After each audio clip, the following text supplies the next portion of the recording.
So, Sandy is rising into the meta and is now extremely broken, and this video features the best and necessary tips and tricks to be able to master Sandy and push him to high ranks. So without further ado, let's begin.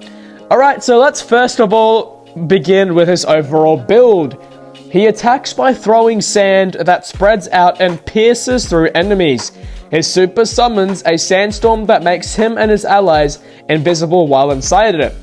His first gadget, Sleep Stimulator, makes Sandy fall asleep momentarily to restore all of his missing health. His second gadget, Sweet Dreams, makes his next attack apply a special stun to enemies that disappears when they take damage. His first star power, Rude Sands, allows his super to slightly damage enemies inside it over time. His second star power, Healing Winds, allows his super to slightly heal him and his allies inside it over time.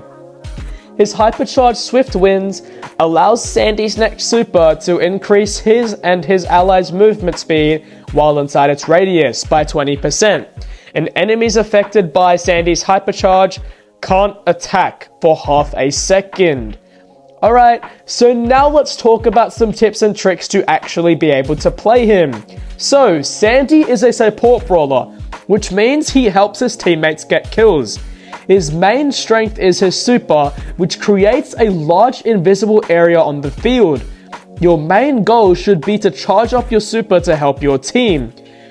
When you use it, you and your teammates can turn invisible. You can also utilize his super near bushes to allow yourself and allies to go through bushes as well as access larger areas in the map. The impact of this is that it can easily help to alter enemy positions and strategize all sorts of attacks on them. His hypercharge would also be a great help too, given that he and allies get a 20% increased movement speed for the hypercharge duration, and enemy attacks are also cancelled for half a second. This can allow them to move quicker inside his super and get to places faster. Also, with the added hypercharge buffs, this can also force enemies to play more cautiously. Let's now talk about how to use his gadgets to your advantage. With his Sleep Stimulator gadget, this gadget should be used either in bushes or somewhere where he has cover, because you don't want to be out in the open for the duration of his gadget and end up dying. At least have some cover so you can regenerate your health in safe conditions. With his Sweet Dreams gadget, he stuns enemies for 1 second, but that stun can be revoked if they take damage within that stun duration. This is a really effective gadget though, as Sandy can either chip in more damage or use it as a method of escape, as well as gaining some control. With this gadget as well, you are able to cancel supers and save yourself from dying. I highly recommend that you use this gadget. So let's move on to his star powers. With his star powers, it is honestly your preference, whether you're confident in your 1v1 scenarios or not. Personally, I use his Healing Wind star power because it is free healing, but a lot of people would recommend or prefer Rude Sands. As you can see, Rude Sands provides a lot of attacking options. This suits Sandy better than a passive playstyle. You should be using Sandy's super when a few enemies are low on health. This way you can keep them from healing and take them out as you get close.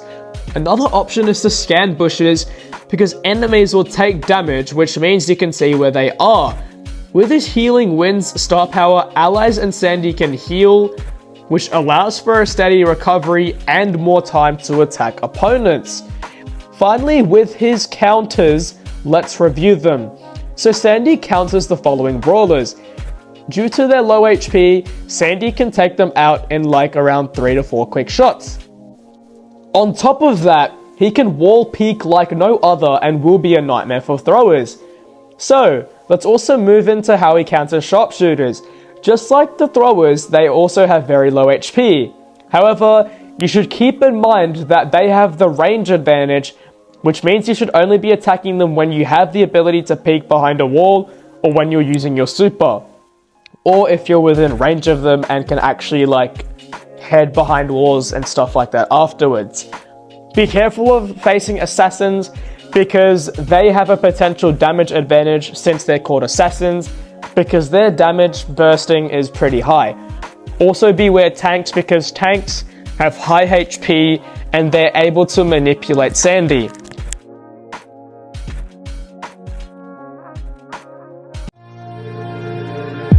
Yeah, I know we lost touch, but I'm still here. We were young, we were kids, it was something rare.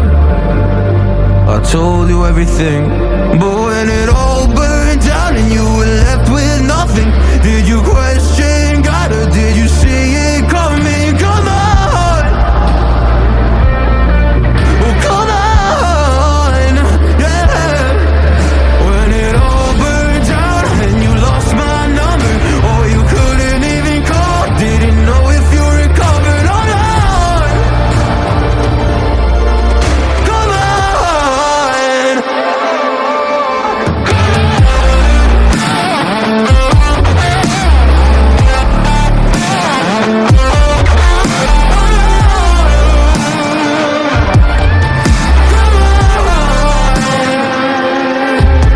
when it all burned down and you were left with nothing, did you question God or did you see it coming? Come on, come on.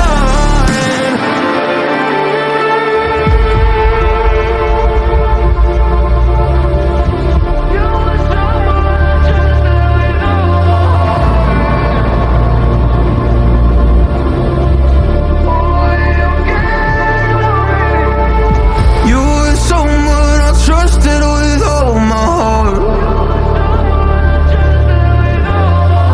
Always understood where I was coming from. You cared about me, but when it all burned down and you lost my number, or you couldn't even call, didn't know if you recovered or not. Come on, come on.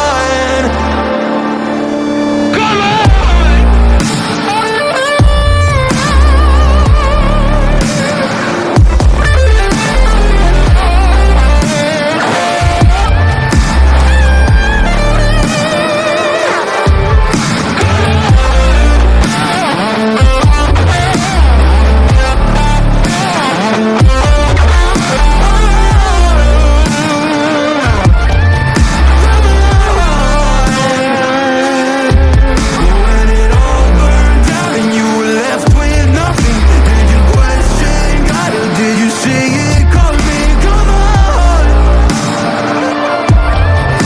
Alright, so with all these tips in mind, let's hope that you will be able to master Sandy effectively with this guide and push him to higher ranks, rank 30, rank 35, potentially even a world record.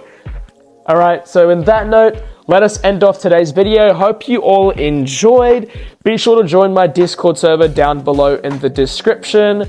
And let's see if we can get 7,000 subscribers, guys. Anyways, have a good one. Peace.